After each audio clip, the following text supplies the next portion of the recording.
Les vraies voix Sud Radio, le coup de projecteur des vraies voix. Ceux qui croient à la valeur dissuasive de la peine de mort, ceux-là méconnaissent la vérité humaine. La passion criminelle n'est pas plus arrêtée par la peur de la mort que d'autres passions ne le sont, qui celles-là sont nobles. La peur de la mort n'a jamais arrêté d'autres passions. Un repère pour beaucoup de générations, une conscience. Le président Macron annonce un hommage national pour Robert Badinter, à l'origine de l'abolition de la peine de mort. Entre autres, le garde des Sceaux de François Mitterrand vient de s'éteindre à 95 ans. Oui, et parlons vrai, la devise du Panthéon aux grands hommes, la patrie reconnaissance, doit-elle rendre hommage à Robert Badinter? N'est-il pas d'ailleurs le seul homme de gauche à faire l'unanimité aujourd'hui? Père de l'abolition de la peine de mort, Robert Badinter doit-il entrer au Panthéon? Vous dites non à 85%. Vous voulez réagir? Le 0826 300 300. Et René Girma, journaliste et ancien journaliste à Sud Radio, qu'on est ravi d'accueillir, est avec nous. Bonsoir, merci d'être avec nous. Avant de revenir avec vous, René Girma, petit tour de table avec nos vraies voix. Est-ce que forcément, on a envie de vous demander, Philippe Bilger, vous et la justice, le regard que vous portez sur Robert Badinter. Vous avez requis déjà contre certains de ses clients? Non. Non, mais je n'ai fait que parler de Robert Badinter depuis ce matin, ma chère Cécile. Donc, je ne voudrais pas être trop long. Comment dirais-je? On promet un hommage national pour Robert Badinter, alors qu'on fait des panthéonisations à foison avec Emmanuel Macron. Et donc, si on l'avait faite pour lui, je n'aurais pas été scandalisé dans la mesure il pouvait être l'une des rares personnalités suscitant non pas une adhésion générale, même pour la peine de mort, on peut répondre à certaines de ses argumentations, mais du moins une adhésion plus large que celle qu'on aurait pu donner à des gens qui ont été panthéonisés.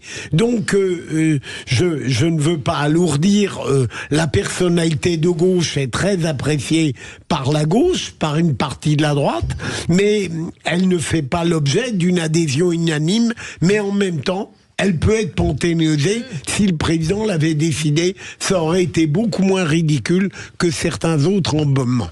René Chiche. D'abord, c'est le président de la République qui peut proposer cette panthéonisation. Donc, est-ce qu'il le fera? Je ne sais pas. En plus, il faut aussi que la famille soit d'accord. Oui. Et que lui-même, Robert Badinter, qui n'était pas du tout, je veux dire, attiré par les honneurs, il n'a jamais reçu de décoration en France. Il a toujours refusé, je crois, la Légion d'honneur, etc. Donc, c'est pas quelqu'un qui était attiré par les honneurs, par les postes peut-être, mais pas par les honneurs. Donc, peut-être que lui-même a aussi peut-être laissé un document disant qu'il ne souhaitait pas être panthéonisé. C'était le cas du général de Gaulle. Absolument. Qui avait fait donc il voulait être enterré à Colombey les deux églises. Alors maintenant, est-ce qu'il faut absolument... Oui, je suis un petit peu mitigé là-dessus. Pourquoi absolument le panthéoniser? Certes, ça a été un grand ministre de la Justice, même s'il a été controversé, puisque certains n'étaient pas d'accord avec son projet d'abolition de la peine de mort, et qui fait d'ailleurs peut-être encore un peu débat aujourd'hui. Ça a été peut-être un grand avocat, mais je pense que quand même la panthéonisation de quelqu'un, ça doit être un petit peu au-dessus, vraiment. J'ai pas l'impression que Robert Badinter, qui est un grand homme, mérite à ce point d'entrer au Panthéon. Tom Collin. Moi, il me semble quand même que si quelqu'un doit être panthéonisé, c'est bien lui. Enfin, il me semble qu'il fait quand même consensus et que, au regard, en tout cas, de l'histoire. Non, il fait pas consensus. C'est pas vrai, je suis pas d'accord avec vous. Consensus. Il fait pas l'unanimité, mais il fait quand même consensus. Quand même, à gauche et à droite, on a quand même un gros bastion quand même. Il faut consensus aujourd'hui parce qu'on lui rend hommage, mais en fait, lorsqu'il était vivant, il n'était pas non plus tellement. Il me semble qu'il était quand même à l'avant-garde entre guillemets, qu'il a quand même vu le sens de l'histoire, qu'il l'a senti, et il y a pas uniquement effectivement la question de l'abolition de la peine de mort, il y a également la dépénalisation effectivement de l'homosexualité en 82. Donc il y a quand même un continuum, c'est pas l'homme d'une seule réforme, c'est l'homme d'une vision, il me semble, qui est quand même assez cohérente. Il a aussi supprimé les quartiers de haute sécurité dans les prisons. Et que le reste de son parcours n'a pas contredit. Je sais pas si on a besoin de sa panthéonisation, ça c'est certain, effectivement, ça n'a rien d'indispensable, mais en revanche, c'est un grand homme. Bon. Je veux dire, si on a en France, je ne le lis pas. René Girma, nos auditeurs sont très remontés contre Robert Badinter.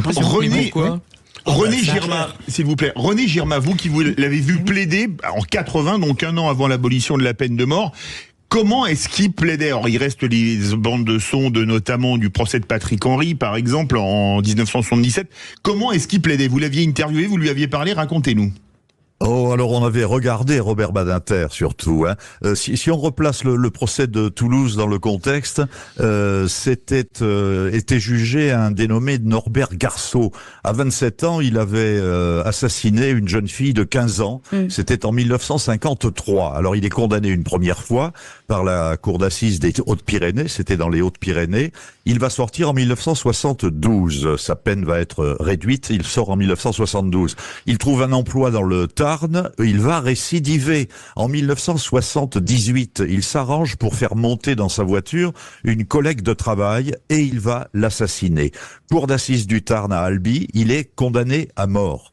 Le jugement est cassé, la cour d'assises de Toulouse revient en 1980, la peine de mort est requise, et c'est là où Maître Badinter entre en scène, et nous l'entendions tout à l'heure, là, j'avais l'impression d'être en 1980, les arguments qu'il a utilisés à Toulouse, c'est ceux qu'il va répéter un an plus tard dans le débat devant l'Assemblée nationale. C'est exactement la même chose, l'horreur de la peine de mort.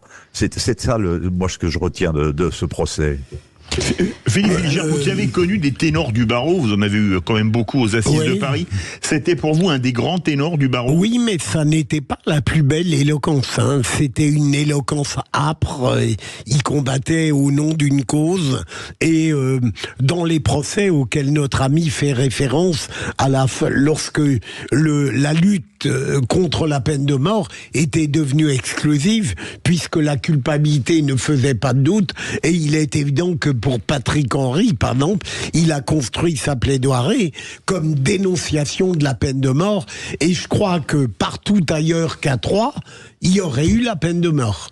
Mais il a gagné parce qu'il a fait le procès de la peine de mort à sa manière. Mais je veux pas prolonger, mais quand j'entends un argument de Robert Badinter sur le fait que la peine de mort n'est pas dissuasive, je pourrais discuter dans la mesure où je suis hostile à la peine de mort, mais il faudrait accepter l'idée que si elle avait été exécutée à chaque fois qu'elle était prononcée, est-ce qu'elle n'aurait pas eu un effet dissuasif. Et ça, c'est... Moi, il me semble que le point important, c'est qu'à l'époque, et Mitterrand d'ailleurs, il le dit dans un débat de second tour, il me semble, il rappelle que justement le peuple à l'époque français était majoritairement hostile effectivement à l'abolition de la peine de mort, et c'est en cela justement que c'est un acte très courageux, parce que c'est un acte extrêmement risqué politiquement, et qui pour le coup ressortissait vraiment de convictions réelles et d'une certaine vision de l'homme, de l'humanisme, etc. Et là pour le coup ces mots là ont un sens sur un sujet pareil. Alors, surtout de la part, pardon ma chère Cécile,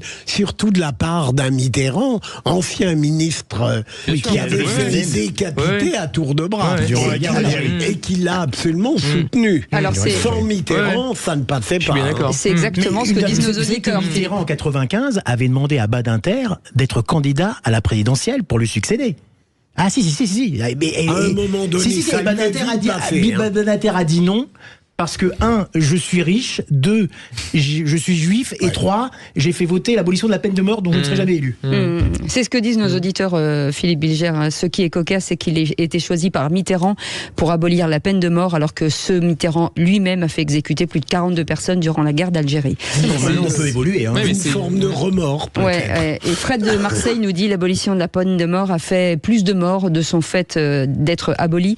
L'addition est longue et elle se poursuit. Voilà, c'est pour ça que je vous disais, Cécile, tout à l'heure, justement, qu'à mon avis, alors excusez-moi, c'est un grand homme, je l'admire, etc. Aujourd'hui, bien sûr, tout le monde lui rend hommage, mais je suis sûr que dans la population, dans les gens, les citoyens, il n'y a pas un consensus, j'en suis sûr. Et ça, c'est très bien ce que vous... Il y a un consensus au niveau des politiques, puisqu'on a eu de tous les bords politiques un hommage. Alors ce sont peut-être des larmes de crocodile. Mais c'est ce que je vous dis, aujourd'hui, voilà. Mais il me semble qu'il y a un respect aujourd'hui, c'est normal. On a parlé beaucoup récemment de la constitutionnalisation de l'IVG, du droit à l'IVG, et il me semble qu'effectivement, ça fait partie des quelques sujets, des rares sujets, en fait, sur lesquels les Français sont quand même à peu près d'accord et sur lesquels je suis pas d'accord avec ce qui était dit avant, il y a consensus. René Germain, il y a aussi quelque chose dont on parle peu, c'est lui qui a fait dépénaliser l'homosexualité.